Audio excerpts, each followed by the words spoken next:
जो दोगे वही पाओगे, इस दुनिया का यही नियम है, जो आप दूसरों को दोगे वही आपको वापस मिलेगा। लेकिन हम लोग ये बात भूल जाते हैं और सोचते हैं कि ऐसा कुछ नहीं होता। हमें लगता है कि कलयुग में ये फिलॉसफी भरी हुई बातें बेकार की हैं।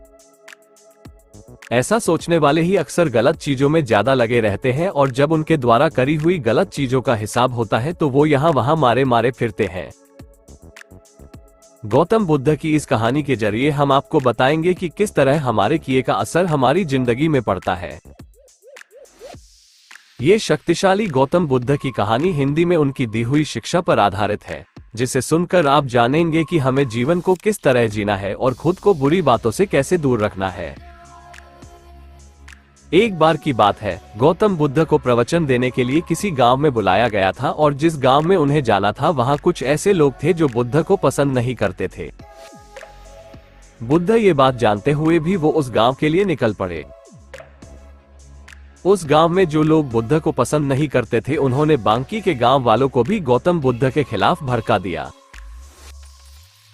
और पूरे गांव में ये बात फैला दी कि गौतम बुद्ध दूसरों के धर्म की बुराई करते हैं और सभी को अपना धर्म अपनाने की बात बोलते हैं, जिससे लोगों का धर्म भ्रष्ट हो जाता है। गांव के लोग उन झूठी बातों पर विश्वास करने लगे और उन्होंने कुछ लोगों को बुलाया और कहा कि जैसे ही गौतम बुद्ध गांव में प्रवेश करे तो उसे वहीं से बेइज्जत करके भगा दिया जाए। और हुआ भी कुछ ऐसा ही। गौतम बुद्ध जब गांव में पहुंचे तो वहां उन्हें कुछ लोगों ने घेर लिया और भला बुरा कहने लगे। वो लोग बहुत देर तक उन्हें गालियां देते रहे, लेकिन गौतम बुद्ध शांत खड़े होकर सब कुछ सुनते रहे। थोड़ा देर बाद वो लोग बोलते बोलते थक गए और चुप हो गए। उनकी चुप्पी देख गौतम बुद्ध बोले, अगर आप लोगों की बातें पूरी हो गई हो तो क्या मैं यहां से जा सकता हूं? गौतम बुद्ध की बात सुनकर उन लोगों को कुछ समझ नहीं आया।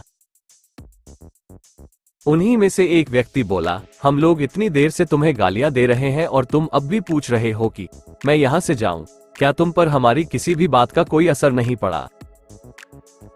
गौतम बुद्ध बोले, आप लोग चाहो तो मुझे और गालियां दे सकते हो क्योंकि ये आपका स्वभाव है, लेकिन मैं उनमें से किसी गाली को लूंगा नहीं। आपकी गालियों का तब तक मुझ पर कोई असर नहीं पड़ेगा जब तक मैं उन्हें स्वीकार नहीं कर लेता या उन्हें ले नहीं लेता। जब मैं आपकी गालियों को लूंगा ही नहीं तो वो गालियां कहीं नहीं जाएंगी, बल्कि आप लोगों के पास ही रह जाएंगी और इन गालियों का असर भी आप पर ही होगा।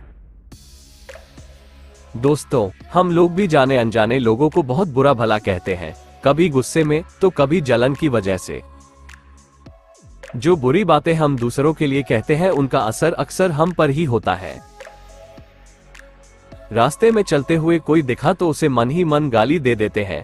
गाड़ी चलाते हुए कोई सामने आ जाए या साइड ना दे तो उसे बुरा भला कहने लगते हैं। किसी ऑफिस की लंबी लाइन में लगना पड़े तो वहां के कर्मचारियों को गाली देने लगते हैं।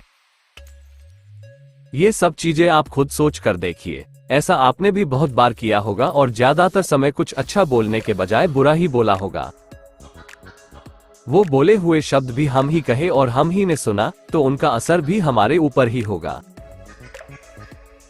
इसलिए अपने विचारों को सुधारने की कोशिश करिए। लोगों को बुरा भला कहना, किसी के लिए जानबूझकर बुरा करने की सोचना, इन सब का परिणाम हमारे लिए भी बुरा ही होता है। ये मत सोचिए कि बुरे कर्मों का या अच्छे कर्मों का फल नहीं मिलता। कर्मों का फल समय आने पर सबको मिलता है। आज नहीं तो कल, कल नहीं तो परसों, जवानी में नहीं तो बुढ़ापे में, लेकिन जो दूसरों को दिया है या जो कर्म किए हैं उनका फल तो भुगतना ही पड़ेगा। तो चलिए इस ज्ञानवर्धन के साथ हम आगे बढ़ते हैं। धन्यवाद। अगर चैनल को सब्सक्राइब नहीं किए हैं तो कर ले। इस चैनल में आपका बार बार स्वागत है।